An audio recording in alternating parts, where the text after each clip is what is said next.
Hello guys! Welcome back to my channel. Hindi matapos-tapos itong vlog nating ito dahil almost maghapon kami ng Milan. So, ngayon naman, dinala kami ng bayaw ko at bilas ko kung saan yung Filipino food sa Milan. Ayan na nga at talagang sobrang sarap. First time ko kumain dito. Medyo sikat daw ito sa Milan. Siyempre, hinahanap natin yung kung ano yung nakasanayan nating pagkain. Hindi na lang lagi yung hamburger, kung ano yung pagkain nila. So, ngayon, kakain tayo ng Filipino foods. Itong kinain ko, kare-kare, at saka itong seafoods na to, ang sarap. Ito, hindi ko alam kung anong pangalan nito. Kinain ng bayaw ko. May mami.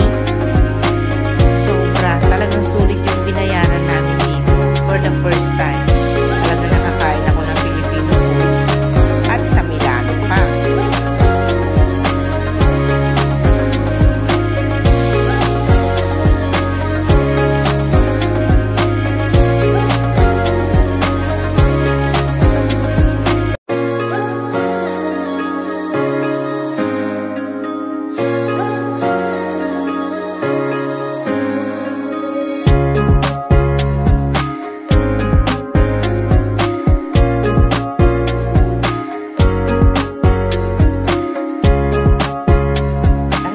Sobrang nakakamiss yung ating mga nakasanayang kainin.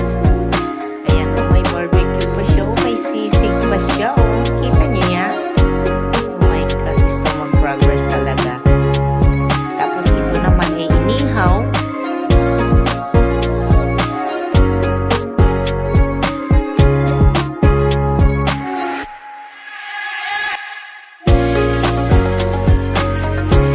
Ito yung kare-kare nila. Sarap din. Pwede rin mag-extra rice. Nakakatawa nga eh. Puso din pala doon. Yung extra rice.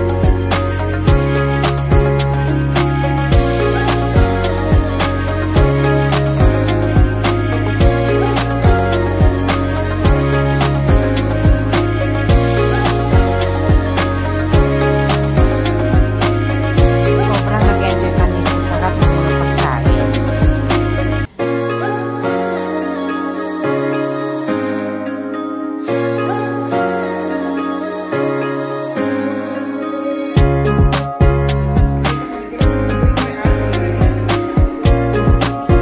Dito ako napawaw sa sinigang na bangus. Ang sarap, talaga naman perfect yung pagkaluto nila.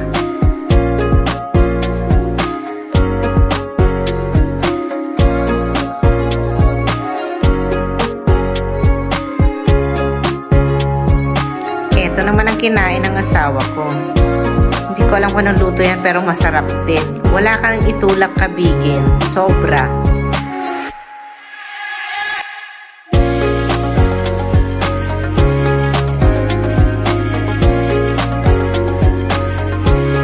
Sobrang sarap din, lumi. Hoy, naku talaga naman. Busog na busog kami dito, guys. Sobra. Itong lumi na to, sobrang sarap.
eto talagang hindi ko natanggihan.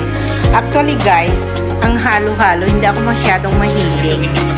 Yung asawa ko, oo, tuwing umuwi kami, tambayan niya ang Chowking dahil sa halo-halo. Pero nag-try ako, alam mo, sobrang sarap. Hindi ko ma-imagine na naubos ko yan, ang laki-laki.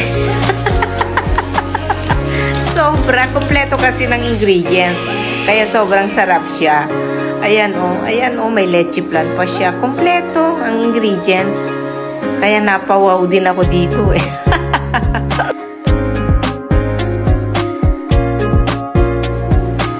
Ayan oh, natutuwa lang naman akong i-share sa inyo.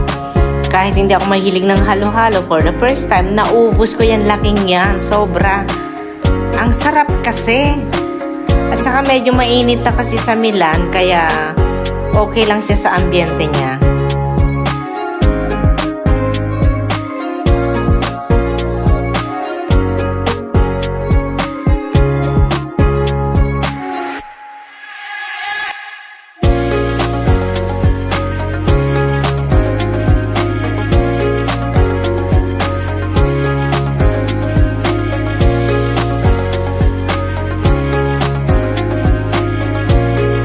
Ang sarap mang inggit si host, ano? Shout out, Team Lupin! Kayo ang mahilig sa pagkain. Ayan, iniinggit ko na kayo sa halo-halo. Sobrang sarap, guys. Sobra.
Sobrang sulit talaga. Talagang uulitin namin kumain dito. Hindi kayo manghihinayang. Sobra talaga.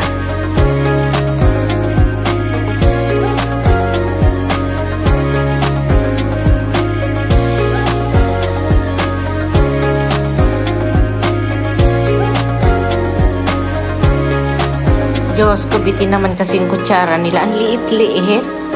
Sa laki niyan, ano ba yan? Sarap-sarap na nga ng kain ko. Napaka-reklamador ko pa.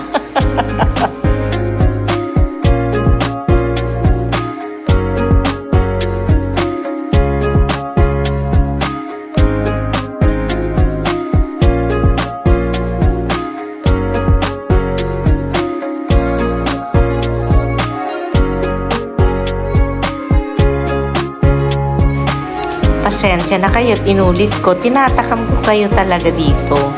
Actually, pang short ko ito eh. Ayan oh, sarap oh. Kompleto talaga sa ingredients.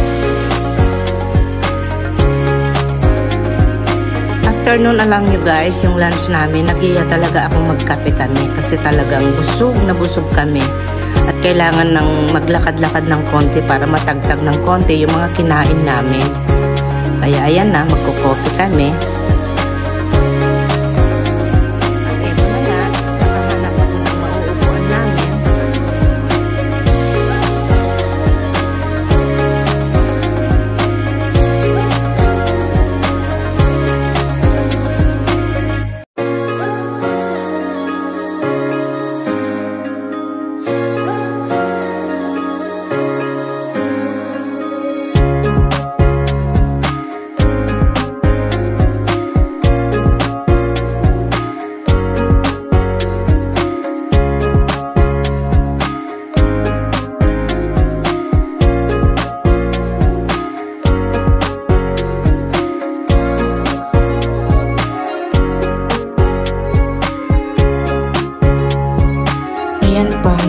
Cute yung kapatid ko.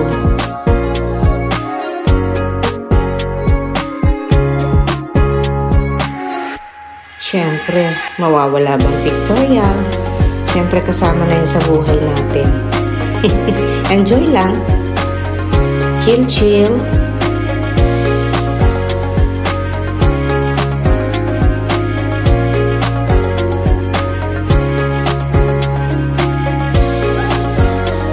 O, ayan pa, pati asawa ko. Sige lang, post lang ng post.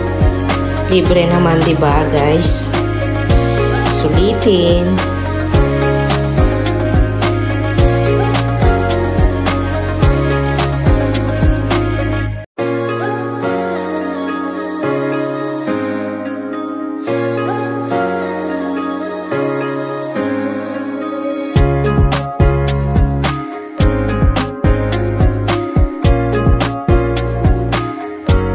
Ayan na, tapos nagyaya na rin akong mag-window shopping sa Guess, as usual.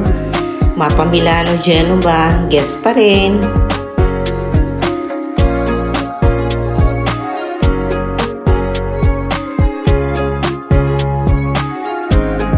Malaki din yung store ng Guess dito sa Milan. Isa sa mga shopping mall nila. Sa bagay, hindi lang naman itong shopping mall nila, marami. Pero itong pinuntahan namin, guys, bago lang ito. Kaya namasyal na rin kami. Ayan, ang gaganda ng mga rubber shoes. Oh, pakit pa si Hose. Ang daming klaseng purse.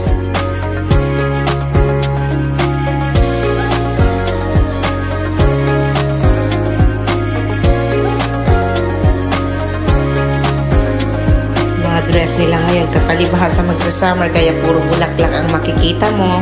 White color. Dami pagpilian. Thank you so much, guys. See you on my next vlog. Thank you. May part 3 pa to, kala nyo, ha?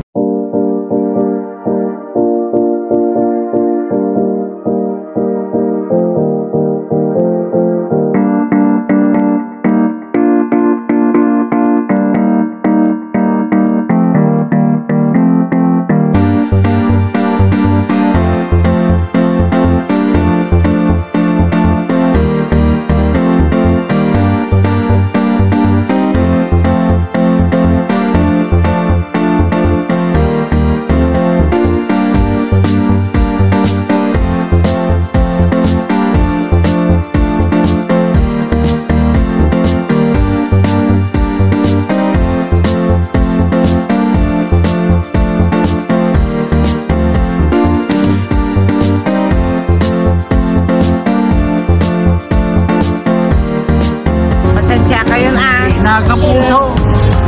Ampun talaga kita.